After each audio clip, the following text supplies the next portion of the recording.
Hello പ്രിയപ്പെട്ടവരെ, ബേസിൽ ജോസഫും അല്ലു അർജുനും ചേർന്ന് വലിയൊരു സിനിമ എത്തുന്നുവെന്ന് നേരത്തെ റിപ്പോർട്ടുകളുണ്ടായിരുന്നു.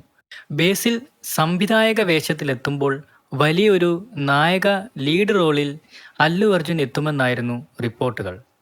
കൂടാതെ ഈ സിനിമ ശക്തിമാന്റെ ഒരു ഓൾട്ടർനേറ്റീവ് കഥയായിരിക്കുമെന്നും റിപ്പോർട്ടുകൾ ഉണ്ടായിരുന്നു.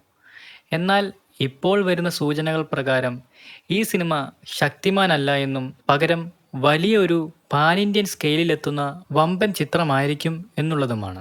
ഇതുകൂടാതെ ചിത്രത്തിനെക്കുറിച്ചുള്ള ഡിസ്കഷനുകൾ നടക്കുന്നുണ്ടെന്നും റിപ്പോർട്ടുകൾ ചൂണ്ടിക്കാണിക്കുന്നു.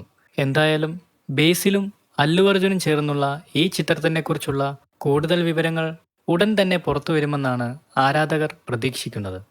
മലയാളത്തിലെ ജനപ്രിയ വെബ് സീരീസായ Kerala crime files season 2 June 20 Jio ഹോട്ട്സ്റ്റാറിൽ റിലീസിനെത്തുന്നു. അമ്പിളി രാജുവിനായുള്ള തിരച്ചിലെന്നാണ് ടൈറ്റിലിൽ കാണുവാൻ സാധിക്കുന്നത്.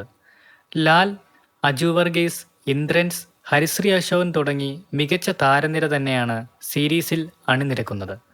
അഹമ്മദ് കബീറാണ് സീരീസ് സംവിധാനം ചെയ്യുന്നത്. ആദ്യ സീസൺ വലിയ വിജയമായതുകൊണ്ട് തന്നെ വലിയ പ്രതീക്ഷകളാണ് ആരാധകർ രണ്ടാമത്തെ സീസണും പങ്കുവയ്ക്കുന്നത്. ഇതിനെക്കുറിച്ചുള്ള നിങ്ങളുടെ അഭിപ്രായങ്ങൾ ഉറപ്പായും കമൻസായി രേഖപ്പെടുത്തുക. കൂടുതൽ സിനിമാ കായിക വിശേഷങ്ങൾക്കായി നമ്മുടെ ചാനൽ സബ്സ്ക്രൈബ് ചെയ്യുക. താങ്ക്